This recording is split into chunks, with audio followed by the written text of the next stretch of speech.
Ça va.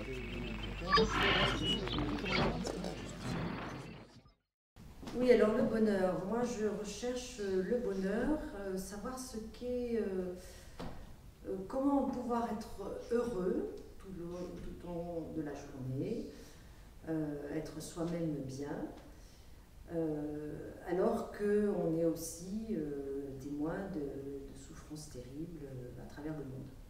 Comment concilier les deux? Par rapport aux souffrances à travers le monde, c'est de bien affirmer en soi-même, de croire qu'on n'en est pas responsable, ou en tout cas qu'on fait ce dont nous sommes responsables. Si je fais ce dont je suis responsable dans mon village, dans ma ville, dans mon pays, pour que les gens puissent être heureux, quelle position par exemple je prends par rapport à l'intervention de l'OTAN en Libye, hein, à ce compte-là, je suis cohérent avec moi-même et je peux construire mon bonheur. Oui, alors je ne me sens pas responsable, mais je vis la souffrance des autres. J'ai une empathie pour la souffrance des autres. Oui? Donc l'empathie, c'est pas c'est pas la culpabilité. Non. Mais Non. je le ressens quand même. Je peux ressentir une tristesse. C'est quand même terrible que des gens se tapent sur la gueule, et puis souvent pour rien, ou pour les champs de pavots en Afghanistan, ou pour les mines dans tel et tel pays, ou les diamants en Botswana. Hein, et c'est affreux qu'il puisse y avoir des choses comme ça, et j'en suis profondément triste, mais je sais quand même que ces circonstances-là servent dans la main de Dieu, qui est en mon ultime rempart, ou mon ultime rocher. Je sais que tout ça, ça a un sens. Et pourquoi servir? Tu viens de dire servir. La souffrance sert à Dieu. Tu peux reprendre ce... Oui, c'est-à-dire que tout ce qui se passe de catastrophique aujourd'hui a un sens. Si ça n'a pas de sens, alors je ne vois pas comment Dieu peut exister. C'est aberrant, en fait. Parce que Dieu existe, et s'il existe, il est souverain, il est tout-puissant, il est amour, il est juste, alors forcément, ce qui se passe aujourd'hui de dramatique a un sens. J'y crois, je ne le connais pas. Et ça m'apaise. Ça me donne la paix, parce que finalement, je peux le vivre, sachant que ça aboutira un jour. Oui, alors un sens peut-être. L'homme est libre plutôt de faire ce qu'il veut et il utilise mal sa liberté. Oui. Ça, c'est assez... on voit ça tous les jours. Au niveau du sens, pourquoi un sens? Parce que Quel va être le sens de la souffrance? je ne le connais pas, mais si elle n'a pas de sens, alors quelque chose échappe à Dieu, donc il n'est pas Dieu. Donc c'est encore plus absurde. Le contraire de sens n'est pas absurdité. Ça peut être encore autre chose. Quoi par exemple? Je ne sais pas.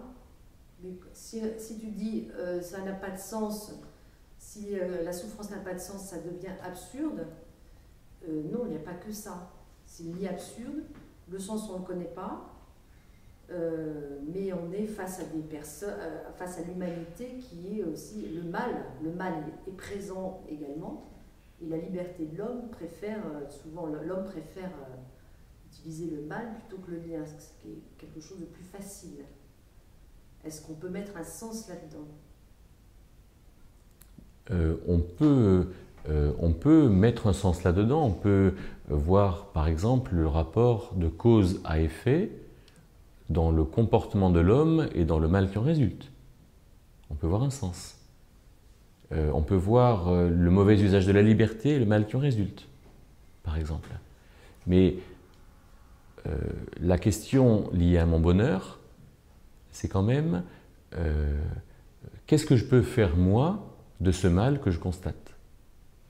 Et donc la manière de, non pas d'y échapper, mais de vivre cette souffrance sans en être trop profondément touché, c'est de dire voilà, cette souffrance elle est dans la main de Dieu, moi j'ai fait ce qu'il fallait à l'égard de cette souffrance, pour le reste, c'est lui qui s'en occupe. Voilà. Là je crois qu'on a une réponse qui me semble satisfaisante, enfin en tout cas pour moi, par rapport à la notion de bonheur général. Donc oui. On se dédouane un peu de cette souffrance en disant Dieu s'en occupe et non pas je n'y suis pour rien, mais je peux m'en libérer. Voilà, je préfère l'expression m'en libérer que m'en dédouaner, parce que dédouaner, quelque part, c'est ne pas être là où je devrais être. Hein, il y a un peu un abandon, il y a quelque chose... alors que m'en libérer, ça veut dire que je ne suis pas... Mon empathie fait que j'en suis pas esclave de cette réalité. J'en suis quand même détaché. Je ne suis pas indifférent, mais j'ai fait ce que j'avais à faire. Après, le reste ne m'appartient pas. Hein, voilà. Très bien.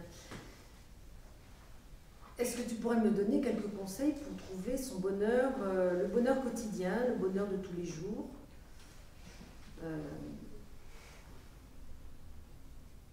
Oui.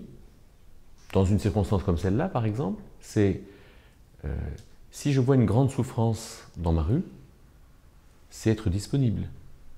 Être disponible, c'est, à l'égard des gens, c'est produire de l'amour. Être disponible, c'est à l'égard des gens, ne pas faire d'injustice. C'est injuste de ne pas être solidaire. Donc voilà deux choses qui découlent de la disponibilité. D'une part, l'amour que je vais produire dans ma relation avec les gens, et d'autre part, la paix que j'aurai avec eux, qui fera que je ressentirai des bonnes choses. Voilà déjà 2 critères. Ensuite, dans ce que je vais faire, si je suis disponible, je vais être content, je vais être satisfait en fait de ce que je fais.